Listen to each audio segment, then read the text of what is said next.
Last thing I'm going to get into, I got a lot of mail in the last, say, 9 days on Glen Beck. A lot of stuff about Glen Beck. And I cannot in good conscience not go over this information. Now, you know that I did an expose on Glen Beck not too long ago on his relationship with the Mormon Church. One of his personal greatest heroes of the faith was the guy that was at the head of the Mormon Church that just died, and we went over all the heresies that the guy promoted, and then all the heresies of the Mormon religion. Through Brigham Young, Joseph Smith, you name it. I mean, we're talking some unbelievable doozies. And I think that was like 3 or 4 weeks ago if you want to re-reference that. So I'm not going to get into another study on the Mormon religion. I'm just going to go over this information that I've received. The first was a letter I received from a family, and they said, "Dear Scott, we are currently watching the Restoring Honor Rally at D.C. at the Lincoln Memorial this morning. Not to mention that it is right near the Washington obelisk." Well, again, here they are in front of the reflecting pool. You can see the obelisk going up and down in the reflecting pool. The obelisk is the biggest phallus symbol on the planet, the Washington Monument. It's literally 666 feet high, 555 feet from the ground, and 666, 111 of it's underground.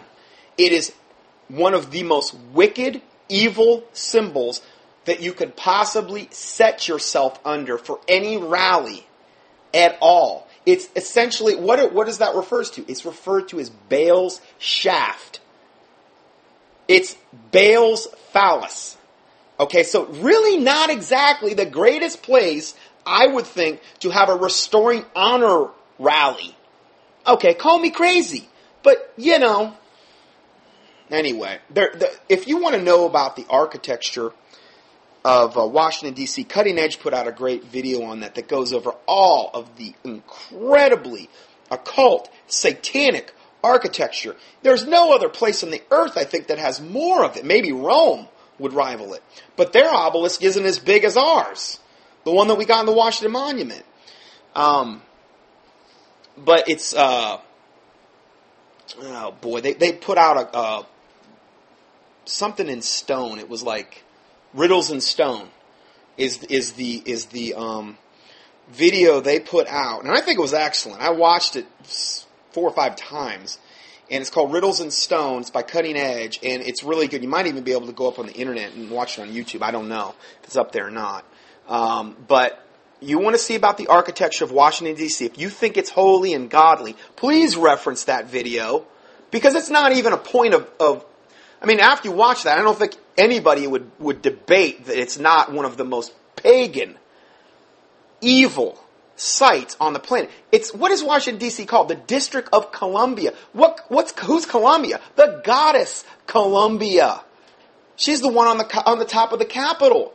That's essentially the same thing as the Statue of Liberty. Libertarius is that goddess. They're essentially the same thing. They're goddess. They're devils.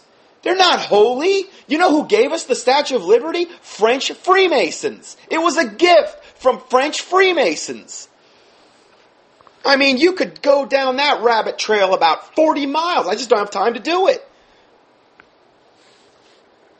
Anyway, she said, "We're currently watching the Restoring Honor rally in D.C. at the Lincoln Memorial this morning.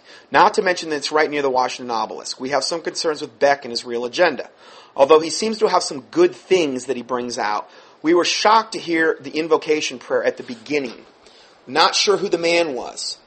It was a man, just so you know. The guy's name, and again, who was he? Well, I'm going to get into this in a second. It sounded like Pastor Paul Jail. And he was supposedly one of the people that was a descendant from the Mayflower. And he had 2 Indians that were descendants from the Indians that the Mayflower people met. They looked like shamans. They were dressed in full Indian garb, and they looked like they still, I mean, let's face it, what is American Indian? What is their religion? I think if you boil it down, you can call it shamanism. He had this, I think he was a Baptist preacher, Paul Jail, descendant of the Mayflower. He had these 2 Indians that were essentially representing American Indian shamanism, and he had a rabbi. And Glen Beck's a Mormon. And he's Well, I'm gonna play the clip for you. You can hear it for yourself. I don't want to say anything more, but let me read this further. He said he prayed this. I think he's a Baptist preacher. He prayed this invocation prayer. Much of the prayer sounded on the surface to be okay, but we had great concern when he kept saying the word gods over and over. He said it like 8 times. He said, Lord gods. And it was pronounced. It was so weird, but he was acting like he was talking to God in the singular, but he kept saying gods. You kept hearing it over and over. It was really weird. And you can hear it. I'll give you the link here. He not just once, we thought that he misspoke it, but probably about 8 times to the prayer. And I listened to it, and it was. I mean, it was like really apparent. We were sickened. He also prayed accompanied by several Native Americans, a rabbi, a Baptist preacher. They were all together. Also of great concern was that Liberty University is really supportive of this movement. They had busloads of students go up there at the rally as announced by Jerry Falwell Jr. Wednesday, I could do a whole teaching on Falwell, but I just don't have time. Wednesday at the Liberty University convocation that is available at the Liberty University website to watch. Okay, evidently they had busloads of people from Liberty University. The Liberty University praise team, or called the Sounds of Liberty, sang at the start of the rally. They were not named, but we live in Lynchburg area, so we know who they are. Jerry Falwell Jr. is really on board with Glen Beck from his own mouth in all his appearances on Glen's show. Beck spoke at the May 2010 Liberty University graduation as the keynote speaker. Lots of other concerns as we listen to this rally. One of the Afro-American speakers, the preacher C.L. King, we think that was his name, just announced that Glen Beck was the Son of God. Wow, crazy stuff. I mean, that's pretty blasphemous. Considering that Mormons believe that Satan and Jesus Christ were spirit brothers. You know, that's what they believe, and we went over that. It's right in their own doctrine. So, just wondering if you might want to look into this and address it in an upcoming teaching. Is Glen Beck the next Rick Warren? Mixing a little truth with lies and promoting his Mormon faith as Christian. Thought you might want to hear this prayer. If you've not already, Beck introduces him as Pastor Paul Jail.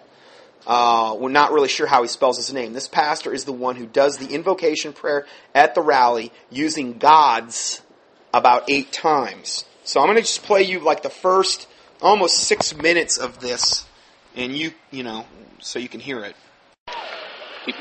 He brought you the chalkboard in an age of high-tech devices.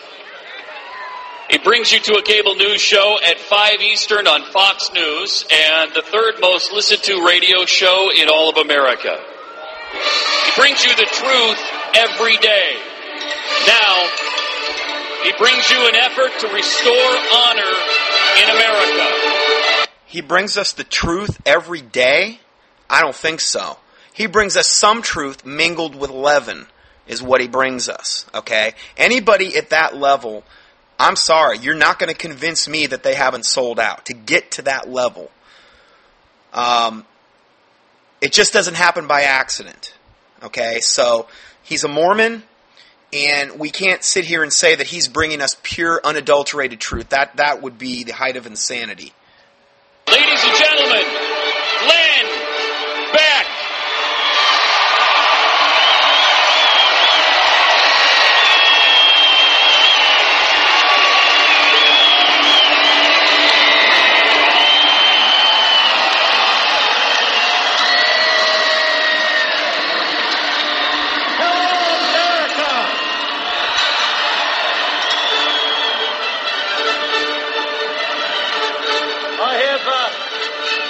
I have just gotten word from the media that there is over 1,000 people here today.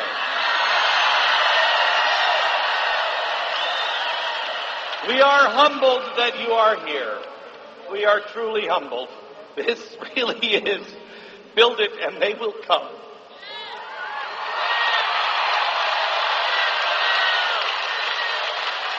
Okay, so now he's doing his little crying thing, and I saw a video the other day that it was a photo shoot of him, and it's a video of him them putting Vicks underneath his eyes and I believe his nose.